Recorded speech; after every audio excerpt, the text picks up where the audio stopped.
जैसा कि हम और आप जानते हैं कि यूपी एलटी ग्रेड और यूपी टीजीटी में भर्ती निकली हुई थी। तमाम ऐसे स्टूडेंट थे जो टीचर की तैयारी कर रहे थे। आपने देखा होगा कि यूपी में कई दिनों से भर्ती नहीं निकली हुई है, जिसका सभी बच्चे जो टीचर की तैयारी कर रहे थे वो बेसब्री से इंतजार कर रहे थे। और कई लोगों ने फॉर्म भी भर दिया, उसकी लास्ट डेट भी आ गई। लेकिन इसी के बीच हाई कोर्ट में एक मुकदमा दायर कर दिया गया।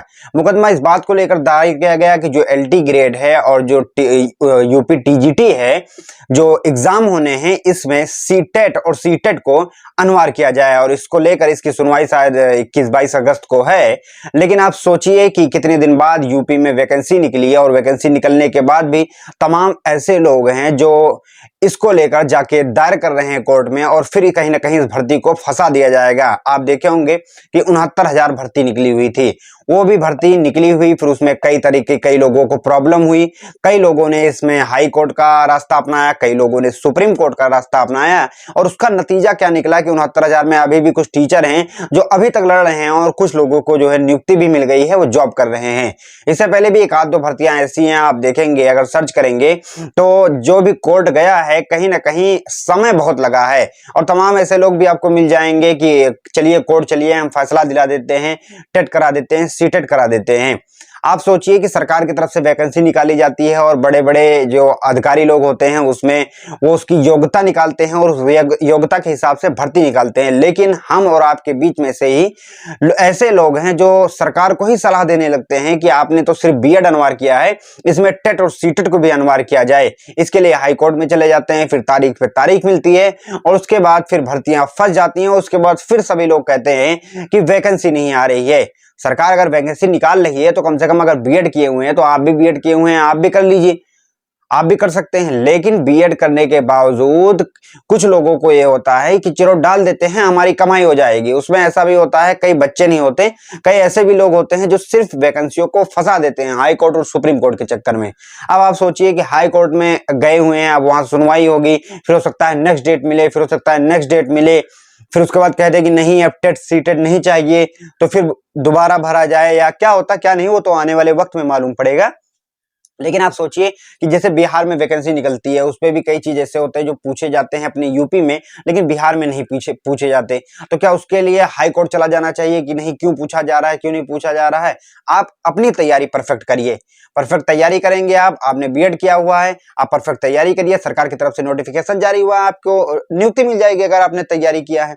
लेकिन उस तैयारी से तो कोई लेना देना ही नहीं है। कुछ लोग ऐसे बैठे हुए हैं, इतनी खाली बैठे हुए हैं कि सीधा वो कोर्ट चले गए और बताने लगे कि इसमें टेट और सीटेट भी अनिवार्य किया जाए। अब बताइए, सीटेट टेट अनिवार्य करना है, यह सरकार का काम है, वो अनिवार्य करेगा या नहीं करेगा? ये सरकार जब वैकेंसी निकालती है तो नोटिफिकेशन जारी करती है। अब कई लोग ऐसे हैं जिन्होंने फॉर्म भी भर दिया, कई लोग ऐसे हैं जो तैयारी भी करा रहे हैं, और कई टीचर भी ऐसे हैं जो इन्होंने तैयारी करानी शुरू भी कर दी थी। लेकिन इन अटकलों के बीच भी तमाम स्टूडेंट ऐसे हैं जो सोच रहे हैं कहीं यही हाल ना हो जाए जैसे 69,000 में कुछ लोगों का हुआ था, तो यही हाल ना हो जाए और हम भी ऐसे ही फंसे रह जाएं। एज लिमिट भी ज्यादा नहीं होती है, आप बीएड, उसके बाद टेट, उसके बाद सीटेट, और इसमें भी कुछ परेशानियां हो, या किसी की हो सकता है एज लिमिट ज्यादा हो गई हो, कोई 35 साल का हो गया हो, कोई 40 साल का हो गया हो, और एज लिमिट भी नहीं है। तो इन सभी लड़ाइयों में फंसा के, जिस तरह से आपने देखा होगा कि यूपी में बहुत दिनों से लोग टीचर वैकेंसी की जो है कर रहे हैं, और सरकार के द्वारा इक्का दुक्का जो भी वैकेंसी मिल रही है उसमें भी लोग हाई कोर्ट जाके कहीं ना कहीं उस वैकेंसी को फंसा भी रहे हैं और फंसाने की कोशिश भी कर रहे हैं। लेकिन ऐसा करना नहीं चाहिए, और हमारा ये मानना है कि इसमें स्टूडेंट का कम हाथ है, ऐसे लोगों के, ऐसे संस्थानों का भी हाथ हो सकता है, जो तमाम लोग हैं कि उनको कोचिंग भी चलानी है, और वो अपनी चमकाहट के लिए, झूठी एक तारीफ के लिए भी कोर्ट चले जाते हैं।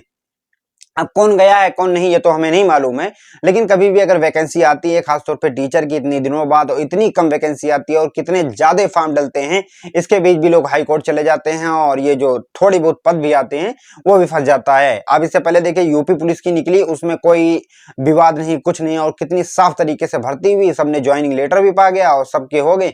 लेकिन ये टीचर की जब वैकेंसी निकलती है तो इसमें हर बार जब निकलती है टीचर की वैकेंसी, कोई ना कोई विवाद जरूर आ जाता है, कोई ना कोई मुकदमा जरूर दायर दिया जाता है, जिससे तमाम लोगों की जो उम्मीदें होती हैं वो कहीं ना कहीं डूब जाती हैं। आपने देखा होगा बिहार में वैकेंसी निकली थी, यूपी के तमाम ऐसे बच्चे, यूपी के क्या अगर बात करें पूरे हिंदुस्तान से कहीं ना कहीं सब लोग बिहार में आके एग्जाम दे रहे थे टीचर का, क्योंकि वहां पे एग्जाम हुआ, फिर उसके बाद रिजल्ट आए, फिर उसके बाद डायरेक्ट नियुक्ति मिल गई। अब यहाँ पे क्या है, यूपी में वैकेंसी निकली, निकलते ही वैकेंसी कुछ दिन आराम किया, उसके बाद सोचा अब हाई कोर्ट चले गए। अब हाई कोर्ट हो सकता है कुछ फैसला दे, उसके बाद हो सकता है लोग आगे अपील करें, सुप्रीम कोर्ट चले जाएं, उसके बाद सुप्रीम कोर्ट भी तत्काल एक ही दिन में तो सुनवाई हो नहीं जाएगी, जब डेट आएगी तब सुनवाई होगी, फिर उसमें भी फंसता चला जाएगा। तो अगर वैकेंसी आती है तो तमाम लोगों से ये गुजारिश भी है, और ऐसे लोग भी जो वैकेंसी की तैयारी कर रहे हैं, तो कम से कम ये चीज का ख्याल रखें कि इतने दिनों बाद अगर वैकेंसी आ रही है तो अगर आपने किया है तो करिए, और अगर नहीं किया है तो कम से कम आप ऐसा काम ना करिए जिससे तमाम बच्चे जो तैयारी कर रहे हैं, इतने दिनों से बैठे हुए हैं, बीएड कर रखा है उन्होंने, तो कम से कम उनके लिए तो रहने दीजिए, रास्ता साफ रहने दीजिए। अगर वैकेंसी निकलती है 1,00,000-2,00,000 पद की निकलती है तब एक माने मान सकते हैं, लेकिन उतना पद भी निकल नहीं रहा है और उसके बाद भी लोग हाई कोर्ट चले जा रहे हैं। तो हमारा ऐसे लोगों से गुजारिश है कि कम से कम अगर इतनी वैकेंसी नहीं निकल रही तो आप हाई कोर्ट न जाएं, और तमाम लोगों को फॉर्म जो भर रहे हैं उनको भी हो जाने दीजिए, और यूपी में जो चाहते हैं नौकरी करना उनको भी नौकरी मिल जाए, तो इस चीज का ख्याल रखा जाए। अगर अभी तक आपने हमारे चैनल को सब्सक्राइब नहीं किया है तो लाइक एंड सब्सक्राइब जरूर कर दें।